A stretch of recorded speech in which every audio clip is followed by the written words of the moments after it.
આજે તો મેં સવારમાં પરાઠા બનાવવા બેઠી પણ પહેલાં જ પરાઠો ફાટી ગયો.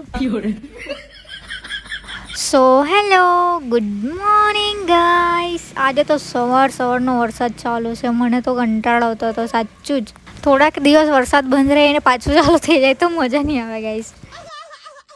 તો વરસાદ જોઈને પછી મેં બનાવવા બેઠી આ ગરમા ગરમ પરાઠા. પહેલાં તો મેં ઘઉંનો લોટ લીધો અને તેમાં પણ બધા મસાલા એવું નાખીને તેને મસ્ત ડો બનાવી દીધો અને થોડીક વાર તેને રેસ્ટ કરવા મૂકી દીધો.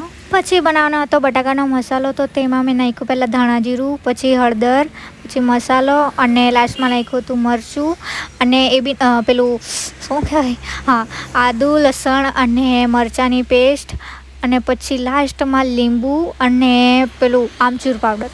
પછી આ મસાલાને બરાબર મિક્સ કરી દેવાનું છે અને આની સ્મેલ એટલી મસ્ત આવતી હતી ને ગાઈસ, મને તો એમ જ ખાઈ જામ એમ થતું હતું. એમ તો મેં વડા બનાવવાની હતી પણ વધારે ઓઇલી થઈ જાય એમ કરીને મેં પરાઠા બનાવવાની છું. પછી તે મસાલાનો એક ગોળો વાળીને પછી થોડીક રોટલી વાળીને તેમાં મૂકી દેવાનું છે અને આવી રીતે તમને ખબર જ હશે પરાઠા બનાવતા હશે તો ગોળ ગોળ વાળી દેવાનું છે તેને. તેમ મેં બી ગોળ ગોળ વાળી દીધું અને તેમાં થોડોક ઉપર લોટ બચી જતો છે તે બી કાઢી લીધો મેં. ને આવા ઠંડા ઠંડા મોસમમાં ગરમ ગરમ પરાઠા ખાવાની મજા આવશે આપણાને.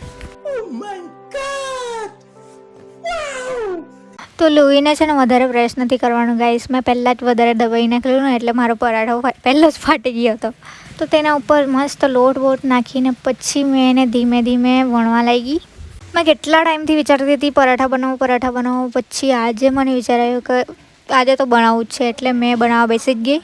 ને તમને કીધું તેમ મારો પહેલો જ પરાઠો ફાટી ગયો હતો. મેરે કો દુઃખ તો નહીં થા ક્યોંકિ એ બી ટેસ્ટી લગી ગાઈસ. ને આમાં તેલની જગ્યાએ ઘીનો જો ઉપયોગ કરશે ને તમે તો હજુ ટેસ્ટી લાગશે સાચું જ. તો એક એક કરીને બધા પરાઠા બનાવી લીધા હતા અને બહુ જ મસ્ત ક્રિસ્પી દેખાતા હતા. મેં તો 2-3 બન્યા હતા ત્યાં જ પહેલાં એક તો મેં ખાઈ જ લીધો છે. બનાવતા જ ખાઈ લે. મારી એ આદત ખોટી છે પણ મેં ખબર નહીં ખાવા જ જાય મારાથી. પછી ચા સાથે ગરમ ગરમ પરાઠા ખાઈ લીધા. આ લાઇટમાં તમને એવા દેખાતા હશે, બાકી બહુ જ મસ્ત બન્યા હતા. તે ખાઈને બહાર જોયું તો હજુ બી વરસાદ આવ્યા જ કરતો હતો.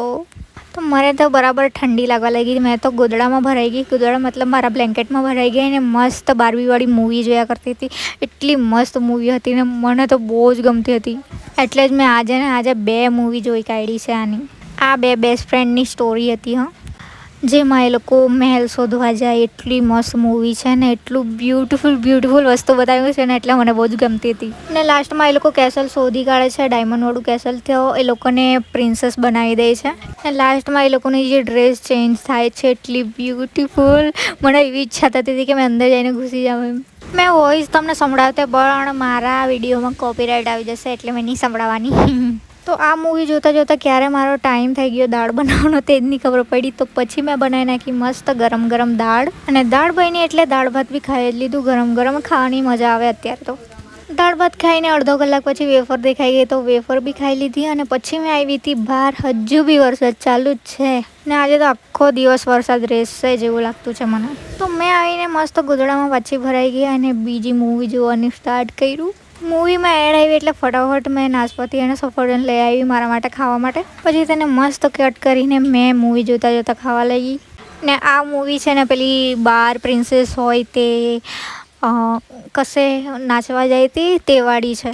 અને આ મૂવી બી બહુ જ મસ્ત હતી. મને તો હવે રોજના જોવાની ઈચ્છા થાય છે એટલે મેં હવે રોજના જોવા. પછી એમાં જે ત્રીજા દિવસે લોકો નાચવા જાય ને ત્યારે પેલીનો હીરો આવે એટલું મસ્ત લાગે ને મને તો બહુ રોમેન્ટિક માહોલ થઈ ગયેલો.